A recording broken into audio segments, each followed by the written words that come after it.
Hey y'all, Olive TV here. I know it's been a while, but check it out. Look what just came in the mail. That's right, it's a player package from Technifiber. It's a heavily discounted package of rackets, a bag, strings, and some grips. I don't know who they offer them to, but apparently having just a handful of WTA points, but no ranking, still gets you to that level that they're willing to work with you. So shout out to my boy Deepak. Shout out to my boy Jesse. Thanks for helping me hook it up. Let's take a look at what's inside.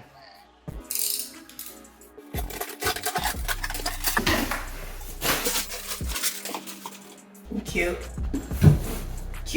vibration dampeners. That's 1, 2, 3, 4 rackets.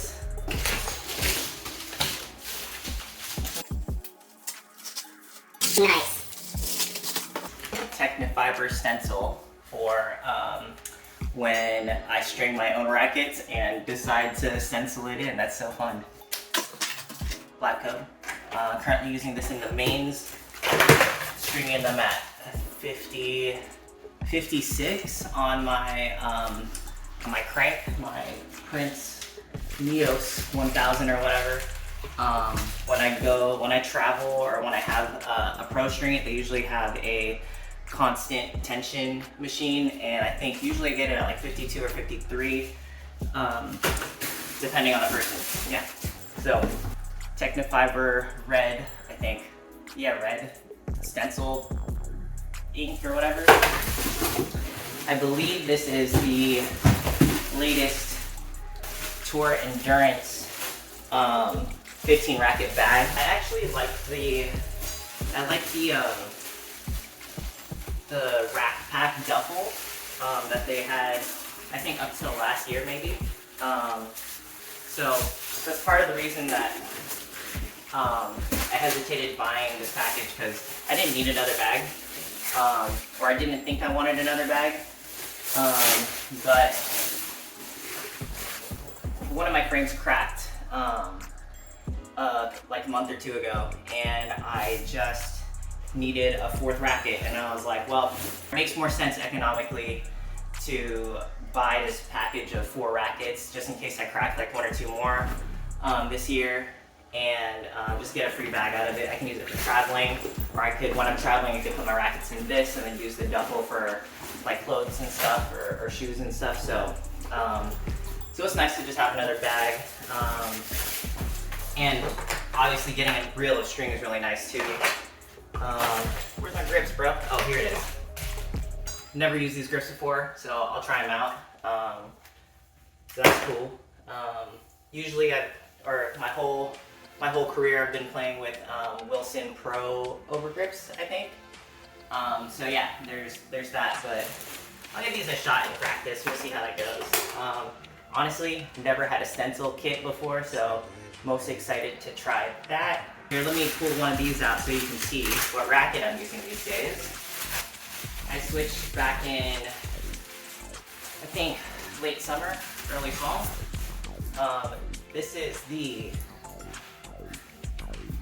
Technifiber Iga Tempo, Tempo 298. I play with a grip size 2 or 4 1/4. Apparently, she had this customized for herself, and they decided to give her a signature racket that was actually based on her actual racket. I think to myself all the time, it is like a little bit cringy to have, you know, somebody else's name on my racket, but that's the price to pay when the racket's really good. It just feels right in my hand. It was an pretty easy switch from my Blade 98 to this. I wanted a racket that I didn't need to customize to make it feel right for me, because I was tired of, I was tired of matching my rackets. I was tired of like adding, subtracting lead tape, and like having to think about all of that. And sometimes, you know, the tape would like fly off because I mishit so many goddamn balls.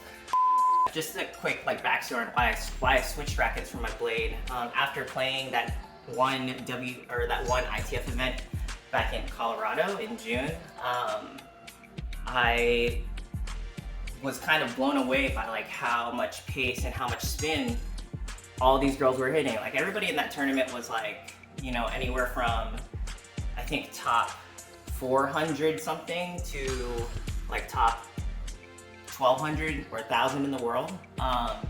And basically, yeah, and every girl was just hitting so hard and so much pace and so much spin. And looking back, like it was definitely influenced by being in Colorado. I think we were at an elevation of like 6,000 feet or something. So maybe my expectations were tricked a little bit by that, because I played some other similarly ranked pros more recently and not been as blown away by the power, and now I'm thinking like maybe it was just like the ball bouncing, like just moving like crazy up at altitude. But yeah, at the same time, I was like, I want to be able to generate more spin and have a little bit more maneuverability, because my blade was like a little bit heavy. I think I wanted a frame that like out of the box I could play with and not worry about like wanting to change it up and stuff. And honestly, the blade maybe could have done the job for me, but I think I ruined my own like mental perception of it after adding weight and like feeling how good it felt with a little bit of weight. So, and that put me on this path of like just wanting to tweak it like ever so slightly all the time. And so with this racket, I was demoing a bunch of different rackets. Technifiber wasn't even on my radar. But yeah, Deepak put me on some Technifibers. I played a doubles match with like a different one, I forget what it was, and it felt really good. It felt good enough to play a match with it, and after that, I was like, okay, this has like this nice feel to it. It's got the, you know, like my swing feels really good with it, and I'm generating like the shape on the ball that I want. And so I basically was looking through like the Technifiber catalog. I was demoing a bunch of them, landed on this one after a couple practices, and it felt really good. So I just bought one frame, played with it for like a week or two, and then I was like, okay, I'm committed. This is it. So that's when I ordered, you know, all the gear, the new bag, the rest of the frames, you know, to fill out, you know, having at least 4 at a time. And yeah, so that's the story of how I got that's how I switched from my Blade 98 to V8 to this racket. Yeah. Thanks again to Deepak and Jesse for hooking it up. And yeah, I'll see you in the next video, hopefully not too long from now.